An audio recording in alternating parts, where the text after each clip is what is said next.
For this adventure, a little reconnaissance is required. Don't think I could have picked a windier day to do this, but here we are.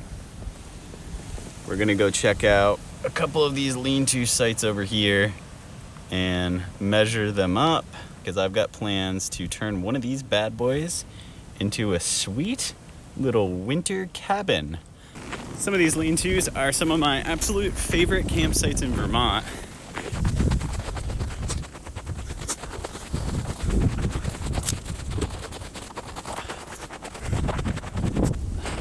How much cooler can you get of a view than that? They might not have any of these different style lean-tos here that I'm looking for to measure. This is my favorite lean-to. This is pine. Wow, it's a lot warmer in here, away from the wind.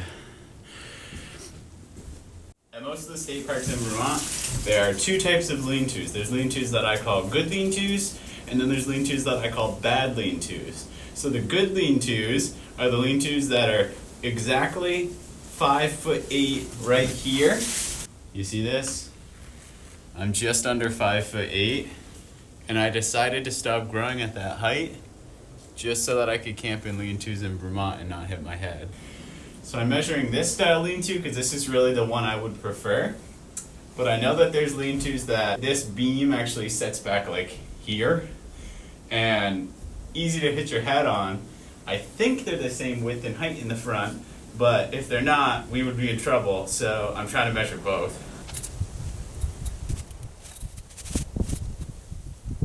Reconnaissance mission number 2. Jen recalled that on an island out on the lake, there are some very nice waterfront lean-tos. As you've seen in past videos, it's very cold. It's been very cold for a very long time, so we've got over 10 inches of ice up here. There's actually a couple of mid-sized trucks that have driven out on the ice because it's that thick right now. So conditions are cool to take a walk over. For sure. And we got ice spikes because we'll see a fair amount of that.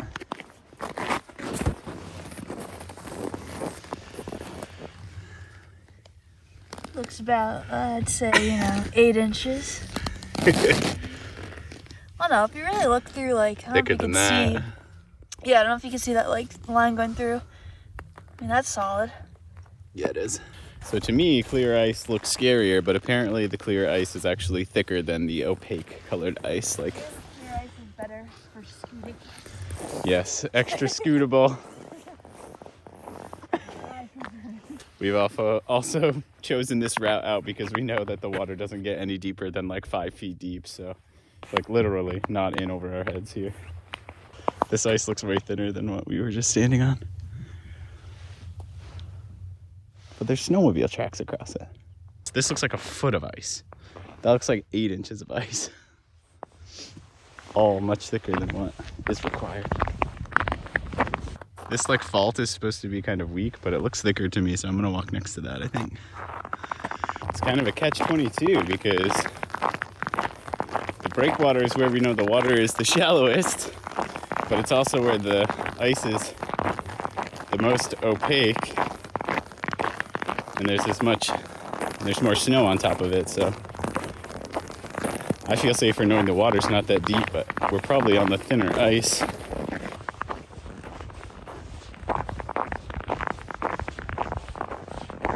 So much scarier to me. It's like walking off the edge of a cliff. But when you see bubbles 5-6 inches down, you know the ice is thick, you know? Everything we know about walking on ice, we learned from the Vermont Fish and Wildlife website this morning. No, I'm kidding. We've been out here a few times, but we weigh a lot less than pickup trucks.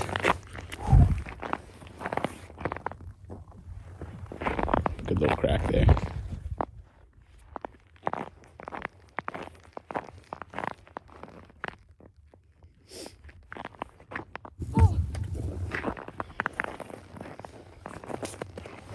cat noise or anything. Me too.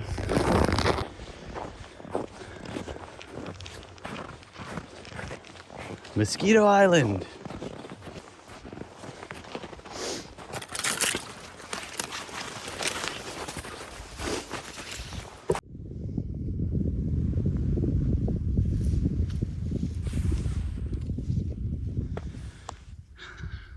That's Burton Island right there. That's where we're trying to head.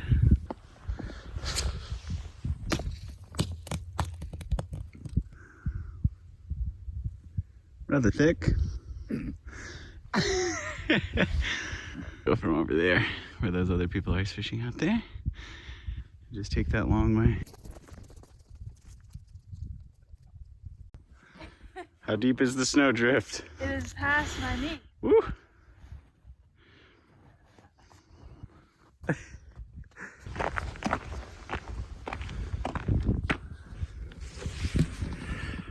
We are confident because this guy's confident.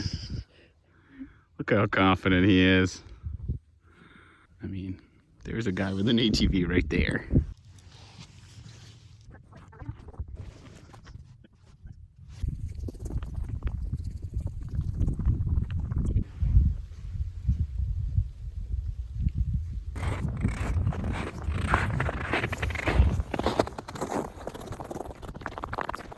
Land ho! Welcome to Burton Island. We're gonna go this way around to the western side of the island, which is where all the lean-tos are. 45-minute, really slow walk out here. Probably be another 15-20 to get to the lean-to, so about an hour walk.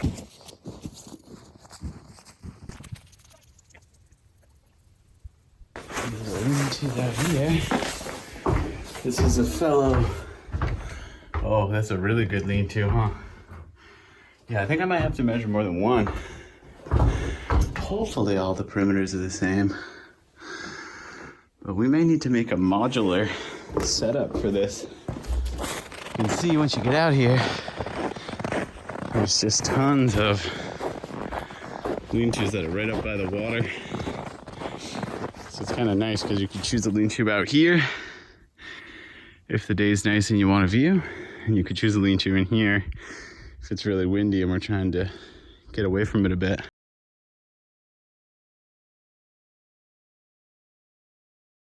So it is a good thing that I went and measured that lean-to because the blankets I have are not long enough to go from floor to ceiling. So I have pulled into the DIY camping oasis that is the parking lot between Home Depot and Walmart. They share one parking lot. So you can get everything you need to set up a janky campsite to sleep in. And if you cannot find what you need, you can just sleep in the parking lot in your car. These are way too small. That's kind of way too big, honestly.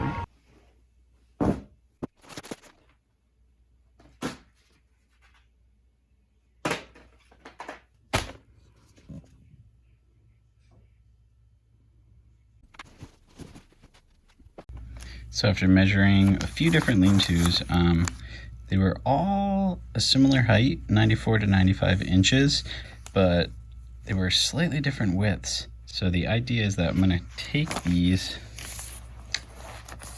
4 blankets and leave 2 of them whole, and then cut one of them into thirds widthwise and one of them into kind of thirds lengthwise, but they're actually gonna be a targeted width with some residual pieces that we'll use to patch up the rest of the holes.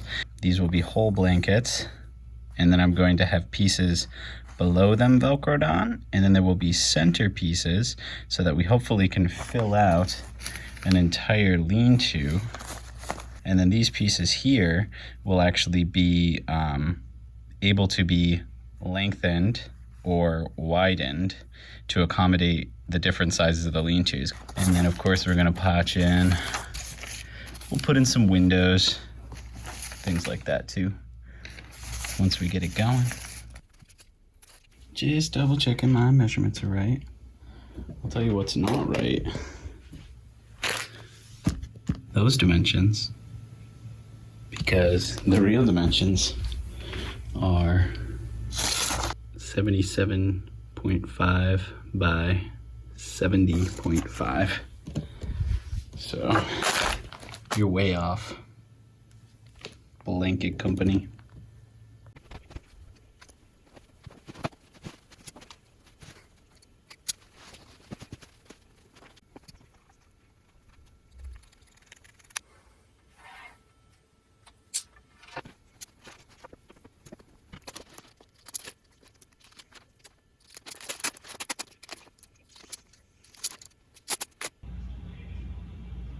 What I'm doing is I'm attaching the top half to the bottom half of the skinny long sections. So as I'm connecting these on one door, because everything is symmetrical, I'm attaching the, I don't know, scratchy part here, grippy part there. But then on the other door, I'm actually mirroring that.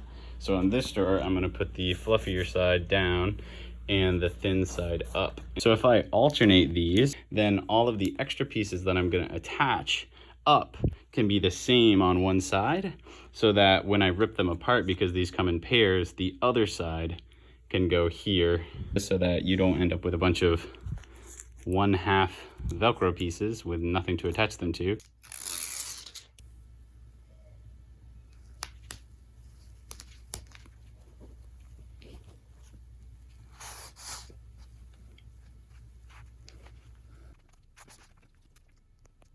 After ripping off 13,000 of these little cover thingies, I'm sort of regretting not learning how to sew. And with this last little strip of Velcro, the walls are assembled. I'm going to spread these out on the floor and try to show you generally what Frankenstein's monster here is going to look like. 2 big walls with a little overhang on the side to tack this to the wall so it can be relatively airtight. And then these are going to be the doors up the middle. I can take this and narrow or widen the width of the gigantic blanket wall. And then with the remainder of this space, I want to cut some nice pretty windows into these walls here and here. Using this plastic sheeting, it's gonna look a little funky because I couldn't get the sheeting to flatten out, but hey, they're gonna be windows, and when I put this up in a lean-to, I'm gonna look a little less homeless than I used to look when I just put up a single tarp.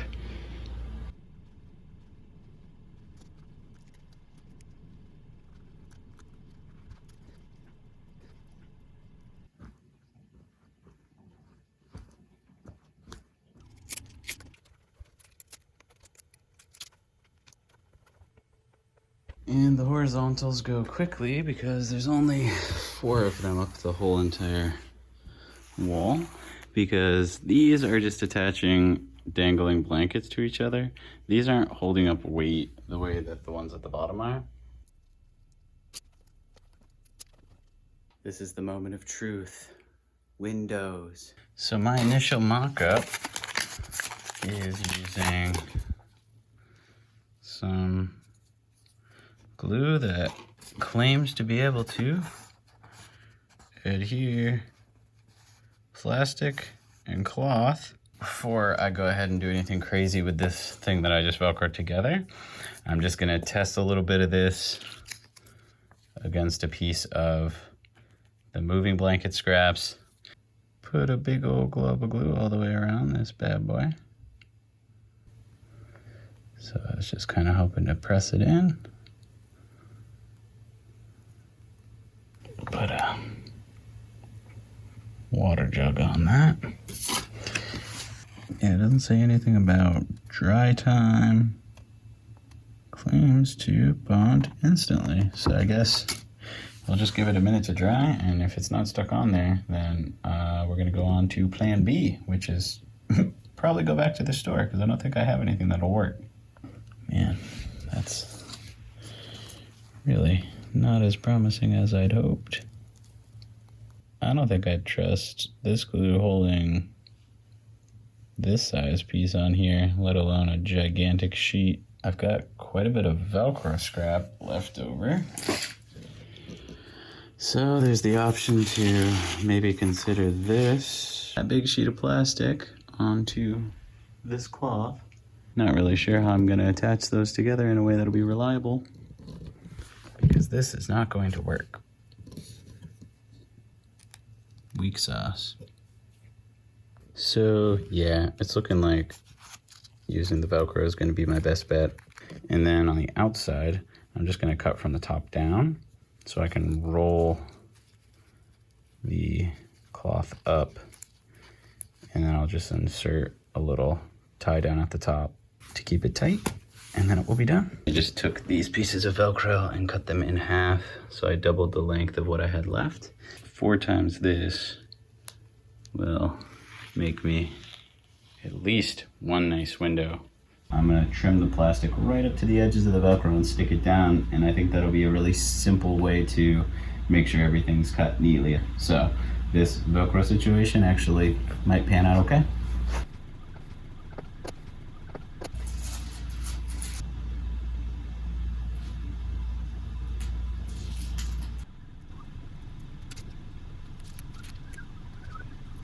And I'm gonna cut the sides, the bottom, and the other side, and not cut the top off. So, well, moment of truth, I guess.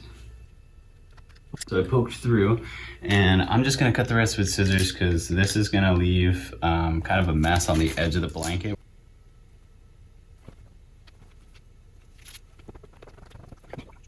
Do you want to stick your side or my side? I'll stick my side. Okay.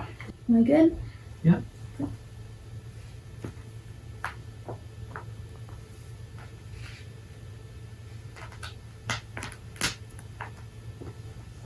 I'm just gonna keep kind of like pulling and line it up pretty easy. Mm-hmm.